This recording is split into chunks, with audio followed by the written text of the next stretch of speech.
जय हिंद। नमस्कार दोस्तों, स्वागत है आप सभी का द बैंक वेंचर एजुकेशन के रिवीजन क्लास में। हम आप सभी के समक्ष लेकर हाजिर हैं UP police GS special series. UP police जो आने वाली वैकेंसी है उसमें जीएस के बहुत ही महत्वपूर्ण रोल हैं। तो आज हम जीएस का दूसरा प्रैक्टिस सेट देखते हैं। चलिए, आज का पहला प्रश्न है, बांग्ला निम्नलिखित में से किस राज्य की भाषा नहीं है? बांग्ला निम्नलिखित में किस राज्य की भाषा नहीं है? पश्चिम बंगाल, त्रिपुरा, उड़ीसा, असम। यानी किस राज्य में बांग्ला भाषा नहीं बोली जाती है? आपको उत्तर में बताना है, कमेंट बॉक्स में ज़रूर बताइए। तो इस प्रश्न का सही उत्तर है उड़ीसा। उड़ीसा राज्य में बांग्ला भाषा नहीं बोली जाती है, बल्कि उड़िया भाषा बोली जाती है। अगला प्रश्न है, 26 जनवरी 1950 को भारतीय संविधान के अस्तित्व में आने के बाद अधिनियम को निरस्त कर दिया गया था। यानी किस अधिनियम को निरस्त कर दिया गया? पहला ऑप्शन है भारत सरकार अधिनियम 1935 को, दूसरा है भारतीय स्वतंत्रता अधिनियम 1947 को, तीसरा है भारत सरकार अधिनियम 1919 को, और चौथा है भारतीय परिषद अधिनियम 1909 को। यानी कि किस अधिनियम को समाप्त किया गया? तो इस प्रश्न का सही उत्तर है भारतीय स्वतंत्रता अधिनियम 1947 को निरस्त कर दिया गया। भारतीय स्वतंत्रता अधिनियम 1947 को निरस्त कर दिया गया। अगला प्रश्न है दोस्तों, निम्नलिखित में कौन सा युग्म असत्य है? निम्नलिखित में कौन सा युग्म असत्य है? मेडागास्कर, आर्कटिक महासागर, उत्तरी ब्रिटेन, उत्तरी अटलांटिक महासागर, क्यूबा कैरिबियन सागर, आयरलैंड उत्तरी अटलांटिक महासागर। निम्नलिखित में कौन सा युग्म असत्य है? तो जो असत्य है उसको बताना है। तो ब्रिटेन उत्तरी अटलांटिक महासागर सही है, क्यूबा कैरिबियन सागर सही है, आयरलैंड उत्तरी अटलांटिक महासागर सही है, मेडागास्कर गलत है, असत्य है, क्योंकि मेडागास्कर हिंद महासागर का भाग है। मेडागास्कर हिंद महासागर का भाग है, तो इसलिए ये विकल्प एक सही होगा। विकल्प एक सही होगा। अगला प्रश्न है दोस्तों, ठोस कार्बन डाइऑक्साइड को क्या कहते हैं? ठोस कार्बन डाइऑक्साइड को क्या कहते हैं? ठोस कार्बन डाइऑक्साइड को क्या कहते हैं? शुष्क बर्फ, शुद्ध बर्फ, शुष्क बर्फ, अशुद्ध बर्फ, इनमें से कोई नहीं। तो ठोस कार्बन डाइऑक्साइड को क्या कहते हैं? इसका सही उत्तर है शुष्क बर्फ है। शुष्क बर्फ कहते हैं। क्या कहते हैं? शुष्क बर्फ। अगला प्रश्न है, भारत के लिए डोमिनियन स्टेट की मांग कब की गई थी? भारत के लिए डोमिनियन स्टेट की मांग कब की गई थी? कलकत्ता अधिनिवेशन 1920, पूना पैक्ट 1932, गांधी इरविन समझौता 1931, लखनऊ पैक्ट 1916। यह है 1916। लखनऊ पैक्ट 1916। तो डोमिनियन स्टेट की मांग कब की गई थी? कमेंट बॉक्स में आपको ज़रूर बताना है, और आपको ये भी बताना है कि आपके इस प्रश्न से कितने प्रश्न सही हो रहे हैं, और यूपी पुलिस परीक्षा की दृष्टि से बेहद ही महत्वपूर्ण सवाल हैं। तो इस प्रश्न का सही उत्तर होगा लखनऊ पैक्ट 1916 में डोमिनियन स्टेट की मांग की गई थी। अगला प्रश्न है, कैलाश सत्यार्थी को निम्न में से कौन सा पुरस्कार मिला है? कैलाश सत्यार्थी को निम्न में कौन सा पुरस्कार मिला है? साहित्य का नोबेल पुरस्कार, शांति का नोबेल पुरस्कार, भौतिक विज्ञान के लिए नोबेल पुरस्कार, चिकित्सा शास्त्र के लिए नोबेल पुरस्कार। तो कौन सा पुरस्कार मिला है कैलाश सत्यार्थी को? तो इस प्रश्न का सही उत्तर होगा शांति का नोबेल पुरस्कार कैलाश सत्यार्थी को मिला है। अगला प्रश्न है, भूकंप उत्पन्न होने के प्रारंभिक बिंदु या स्थान को क्या कहते हैं? भूकंप उत्पन्न होने के प्रारंभिक बिंदु को क्या कहते हैं? केंद्र कहते हैं, भूकंप केंद्र कहते हैं, अभिकेंद्र कहते हैं, या ज्वालामुखी कहते हैं? क्या कहते हैं? तो विकल्प 4 है, 4 में सही उत्तर आपको बताना है। केंद्र है भूकंप केंद्र है, अभिकेंद्र है, ज्वालामुखी केंद्र है। तो इस प्रश्न का सही उत्तर होगा भूकंप केंद्र। प्रश्न अगला, इनमें से कौन सा बंदरगाह भारत के पश्चिमी तट पर स्थित है? मार्मागोआ, पारादीप, तूतीकोरम, एन्नौर। कौन सा बंदरगाह भारत के पश्चिमी तट पर स्थित है? तूतीकोरिन, एन्नौर, पारादीप, मार्मागोआ। तो आपको सही विकल्प बताना है, कौन सा विकल्प सही है। तो इस प्रश्न का सही उत्तर है मार्मागोआ, बिल्कुल सही उत्तर है। बाकी ये पूर्वी, ये भी पूर्व में है, ये भी पूर्व में, तीनों पूर्व में, मार्मागोआ पश्चिमी तट पर है। अगला प्रश्न है, झेलम, चिनाब, रावी डैश डैश उपनदियां हैं। यानी कि पूछ रहा है झेलम, चिनाब और रावी किसकी उपनदियां हैं? सिंधु की, गंगा की, ब्रह्मपुत्र की, कृष्णा की। तो किसकी उपनदियां हैं आपको बताना है। तो इस प्रश्न का सही उत्तर है सिंधु नदी, यानी सिंधु की उपनदियां हैं सारी, यानी जिसे हम सहायक नदी भी बोलते हैं। अगला प्रश्न है, एफडीआई का पूर्ण रूप क्या है? एफडीआई का पूर्ण रूप क्या है, यानी कि फुल फॉर्म क्या है एफडीआई का? एफडीआई का पूरा नाम क्या है? पहला है विदेशी, सॉरी यहाँ विदेशी प्रत्यक्ष निवेश, विदेशी प्रत्यक्ष निवेश, विदेशी विविध निवेश, सावधि जमा निवेश, अस्थायी जमा निवेश। यानी क्या है एफडीआई क्या है? चार विकल्प है, चारों विकल्प में कौन सा सही है? तो आपको बताना है कि कौन सा विकल्प सही है। तो इस प्रश्न का सही उत्तर होगा पहला, विदेशी प्रत्यक्ष निवेश, foreign foreign direct investment, FDI, foreign direct investment. अगला प्रश्न है,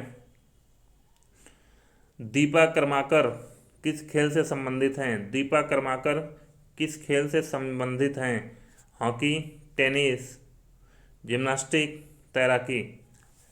दीपा कर्माकर किस खेल से संबंधित है आपको बताना है।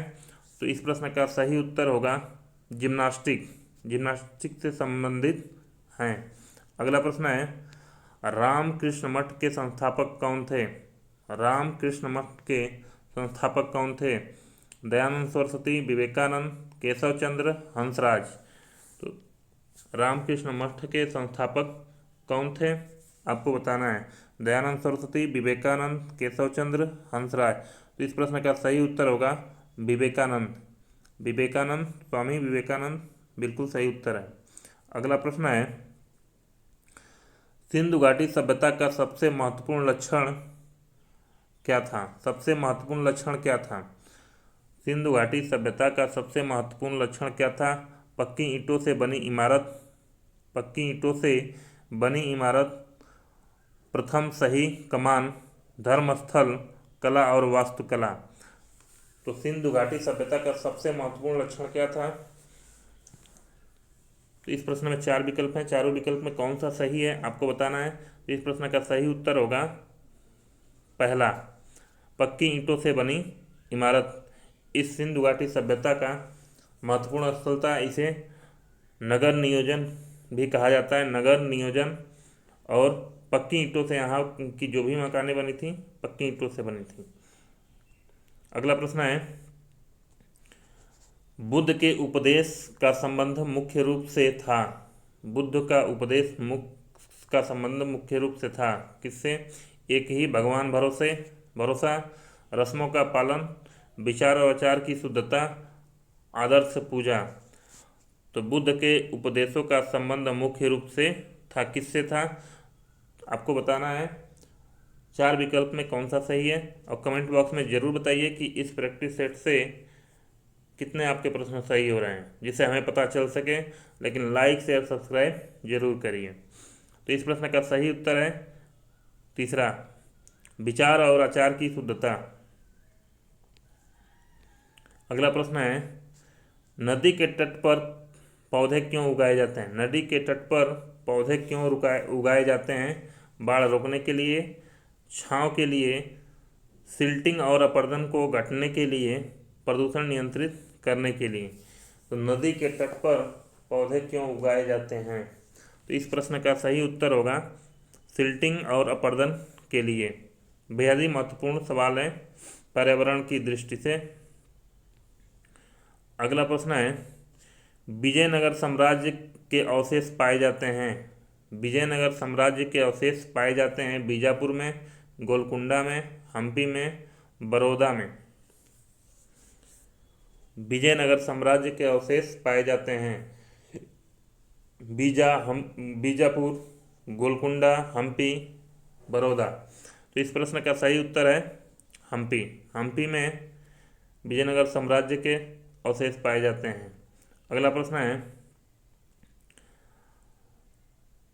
अकबर के दरबार में सुप्रसिद्ध कवि कौन था? अकबर के दरबार में सुप्रसिद्ध कवि कौन था? बीरबल, तुलसीदास, बैरम खां या रहीम? रहीम बोले तो अब्दुल रहीम खान खाना। अब्दुल रहीम, अब्दुल रहीम की बात की जा रही है यहाँ पे। अब्दुल रहीम, अब्दुल रहीम। तो कौन सा प्रश्न, इस प्रश्न का विकल्प कौन सा सही है? बीरबल, तुलसीदास, बैरम खां, रहीम, अब्दुल रहीम या अब्दुल रहीम खान खाना? तो इस प्रश्न का सही उत्तर होगा विकल्प 4, अब्दुल रहीम। अगला प्रश्न है, राजा राम मोहन राय से संबंधित नहीं थे। राजा राम मोहन राय से संबंधित नहीं है, होना चाहिए नहीं है।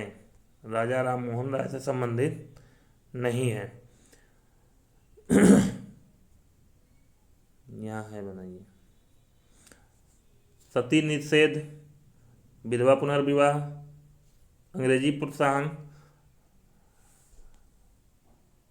संस्कृत शिक्षा। संस्कृत शिक्षा। तो राजा राम मोहन राय से संबंधित नहीं है, तो इस विकल्प में सही उत्तर होगा डी, संस्कृत शिक्षा। अगला प्रश्न है, भारत की स्वतंत्रता के समय भारतीय राष्ट्रीय कांग्रेस के अध्यक्ष कौन थे? भारत की स्वतंत्रता के समय भारतीय राष्ट्रीय कांग्रेस के अध्यक्ष कौन थे? महात्मा गांधी, पंडित जवाहरलाल नेहरू, जेबी कृपलानी, सरदार पटेल। तो भारत की स्वतंत्रता के समय भारतीय राष्ट्रीय कांग्रेस के अध्यक्ष कौन थे? तो प्रश्न का उत्तर होगा जेबी कृपलानी। जेबी कृपलानी बिल्कुल सही उत्तर है। अगला प्रश्न है, खासी जनजाति रहती है। खासी जनजाति रहती है मेघालय में, असम में, राजस्थान, मध्य प्रदेश। तो खासी जनजाति किस राज्य से संबंधित है, किस राज्य में रहती है, आपको बताना है। तो इसका सही उत्तर होगा मेघालय। मेघालय राज्य में गारो, खासी जनतियाँ, ये तीनों जनजातियाँ पाई जाती हैं। अगला प्रश्न है, सरदार वल्लभ भाई पटेल को सरदार की उपाधि किसने दी? सरदार वल्लभ भाई पटेल को सरदार की उपाधि किसने दी? सी राजगोपालाचारी ने, महात्मा गांधी ने, जवाहरलाल नेहरू ने, एम ए जिन्ना ने। एम ए जिन्ना।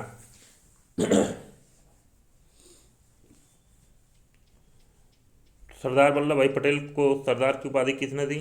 तो विकल्प सही है, इस प्रश्न का विकल्प दूसरा सही है, महात्मा गांधी ने सरदार वल्लभ भाई पटेल को सरदार की उपाधि दी थी।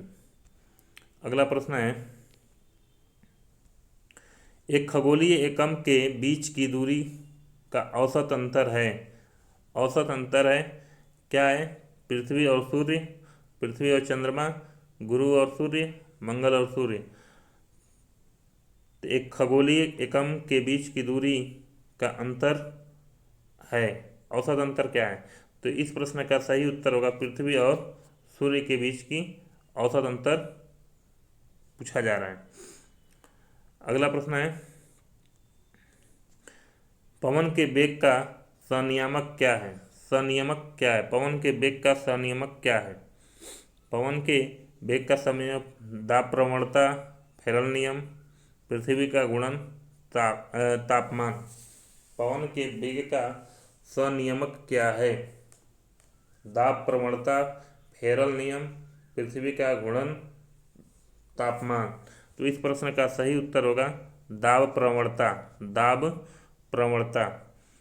पवन के वेग का संनियमक हैं। अगला प्रश्न है, निम्नलिखित में कौन सा बृहद वृत्त है? निम्नलिखित में कौन सा बृहद वृत्त है? कर्क रेखा, मकर रेखा, भूमध्य रेखा, उत्तरी ध्रुव रेखा। निम्न में कौन सा बृहद वृत्त है? आपको बताना है, कमेंट बॉक्स में ज़रूर बताइए और लाइक, सब्सक्राइब और शेयर करना न भूलिए। तो इस प्रश्न का सही उत्तर है भूमध्य रेखा, सबसे बृहद वृत्त है। अगला प्रश्न है, चक्रवात क्या है? पहला ऑप्शन है, उत्तरी गोलार्ध में अल्प दाब तंत्र के साथ दक्षिणावर्त पवन। उत्तरी गोलार्ध में उच्च दाब तंत्र के साथ वामावर्त पवन। उत्तरी गोलार्ध में अल्प दाब तंत्र के साथ वामावर्त पवन। उत्तरी गोलार्ध में उच्च दाब तंत्र के साथ दक्षिणावर्त पवन, यानी कि कौन सा चक्रवात क्या है? 4 विकल्प दिए गए हैं, चारों विकल्प में कौन सा सही है? तो इस प्रश्न का सही उत्तर होगा प्रश्न विकल्प नंबर 3, यानी उत्तरी गोलार्ध में अल्प दाब तंत्र के साथ वामावर्त पवन। उत्तरी गोलार्ध में अल्प तंत्र के साथ वामावर्त पवन। अगला प्रश्न है, हिमपात होता है जब पानी की बूंदें जमीन पर गिरते ही जम जाती हैं। वर्षा की बूंदें वायु में आर्द्रता के कारण ऊपर की तरफ। वायु का उषांक हिमांक से नीचे होता है। वायु में अधिकतर नमी होती है और संवहन के कारण ऊपर उड़ती हैं। तो हिमपात कब होता है? तो इस 4 विकल्प में कौन सा विकल्प उचित है आपको बताना है। तो इस प्रश्न का सही उत्तर है विकल्प 3, वायु का उषांक हिमांक से नीचे होता है जब तो हिमपात होता है। अगला प्रश्न है, स्लिंग साइक्रोमीटर से क्या मापा जाता है? स्लिंग साइक्रोमीटर से क्या मापा जाता है? तापमान, आर्द्रता, दाब, पवन। क्या मापा जाता है? स्लिंग साइक्रोमीटर से क्या मापा जाता है? तापमान, आर्द्रता, दाब, पवन। तो इस प्रश्न का सही उत्तर होगा आर्द्रता मापा जाता है। अगला प्रश्न है, अशोक किस राज्य वंश के एक सम्राट थे? अशोक किस राज्य वंश के एक सम्राट थे? मुगल, मौर्य, चोला या फिर गुप्त। तो अशोक किस राज्य वंश से संबंधित है? मौर्य राज्य वंश से संबंधित है। विकल्प 2 बिल्कुल सही है। अगला प्रश्न है, भारतीय संविधान में कितनी अनुसूचियां हैं? भारतीय संविधान में कितनी अनुसूचियां हैं? भारतीय संविधान में तो अगर वर्तमान कहे तो वर्तमान में बताना है। अगर मूल संविधान पूछे तो मूल में बताना है।